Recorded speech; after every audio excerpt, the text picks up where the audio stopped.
India കണ്ട മികച്ച pace ബൗളർമാരിൽ ഒരാളാണ് മുഹമ്മദ് ഷമി. ഇന്ത്യയെ ഒറ്റയ്ക്ക് കളി വിജയിപ്പിച്ച ചരിത്രമുള്ള പേസർ.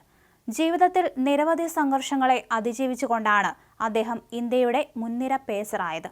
ഇന്ത്യയിൽ നടന്ന ഏകദിന ലോകകപ്പിൽ ടീമിനെ ഫൈനലിൽ എത്തിച്ചതിൽ നിർണായക റോൾ അദ്ദേഹത്തിനുണ്ടായിരുന്നു.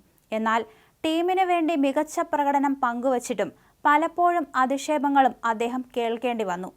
വിരാട് കോഹ്ലിയെ പോലുള്ളവരാണ് അദ്ദേഹത്തിന് അന്ന് ആശ്വാസമായി നിലകൊണ്ടത്. ഏകദിനത്തിൽ ഇന്ത്യക്കായി ഏറ്റവും വേഗത്തിൽ 100 വിക്കറ്റ് തികച്ച ഷമി മികച്ച താരം കൂടിയാണ്. 3 ഏകദിന ലോകകപ്പിലും ഇന്ത്യക്കായി ഏറ്റവും കൂടുതൽ വിക്കറ്റ് നേടിയ താരം കൂടിയായിരുന്നു. എന്നാൽ ഒരു ഘട്ടത്തിൽ കരിയറിലും ജീവിതത്തിലും ഏറ്റവും വലിയ തിരിച്ചടികളും ആരോപണങ്ങളും നേരിടേണ്ടിയും വന്നു.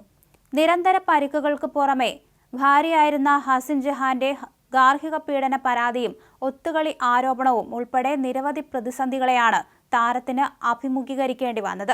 ഒരു ഘട്ടത്തിൽ ആത്മഹത്യയെക്കുറിച്ച് ചിന്തിച്ചിരുന്നുവെന്ന് താരം നേരത്തെ വെളിപ്പെടുത്തിയിരുന്നു.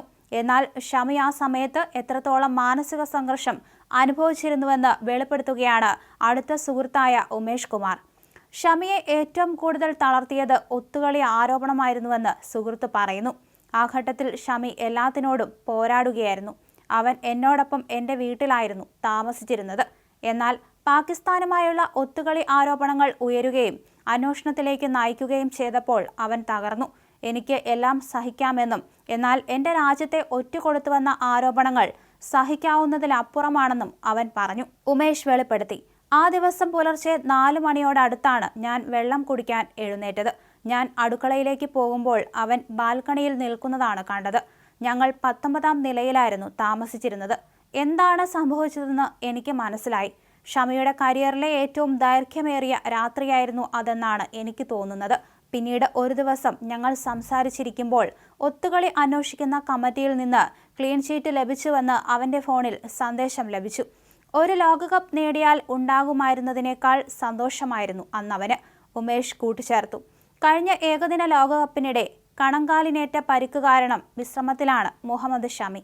ബംഗ്ലാദേശിനോ ന്യൂസിലൻഡിനോ എതിരായ ടെസ്റ്റ് പരമ്പരയിൽ താരം തിരിച്ചെത്തിയേക്കും. നെറ്റ്സിൽ പരിശീലനം തുടങ്ങിയിട്ടുണ്ട് താരം. പരിക്കിനെ തുടർന്ന് താരത്തിന് IPL-ഉം T20 ലോകകപ്പും ഉൾപ്പെടെ നിരവധി മത്സരങ്ങൾ നഷ്ടമായി. പൂർവാധികം ശക്തിയോടെ തന്നെ ക്രിക്കറ്റ് മൈതാനത്ത് മടങ്ങിയെത്താനുള്ള ശ്രമത്തിലാണ് ഷമി. ഇന്ത്യൻ ടീമിലെ തന്റെ ഏറ്റവും അടുത്ത 2 സുഹൃത്തുക്കൾ വിരാട് കോഹ്ലിയും മുൻ പേസർ ഇഷാന്ത് ശർമ്മയുമാണെന്ന് ഷമി അടുത്തിടെ വെളിപ്പെടുത്തിയിരുന്നു. കോഹ്ലിയും ഇഷാന്തും തന്റെ അടുത്ത സുഹൃത്തുക്കളാണ്. പരിക്കേറ്റ് കിടക്കുമ്പോൾ ഇരുവരും നിരന്തരം തന്നെ വിളിച്ചിരുന്നു. ശുഭാൻകർ മിശ്രയുടെ പോഡ്കാസ്റ്റ് ചാനലിൽ ഷമി തുറന്നു പറഞ്ഞു. T20 ലോകകപ്പിൽ പേസർ അർഷദീപ് സിംഗ് പന്തിൽ കൃത്രിമം നടത്തിയെന്ന മുൻ പാകിസ്ഥാൻ നായകൻ ഇൻസാം ഉൽ ഹഖിന്റെ ആരോപണങ്ങളോട് രൂക്ഷമായാണ് ഷമി പ്രതികരിച്ചത്. ഏകദിന ലോകകപ്പിലെ ഗംഭീര ബൗളിങ്ങിന് പിന്നാലെ ഷമിക്കെതിരെയും മുൻ പാകിസ്ഥാൻ താരമായ ഹസൻ റാസ സമാന ആരോപണമുന്നയിച്ചിരുന്നു.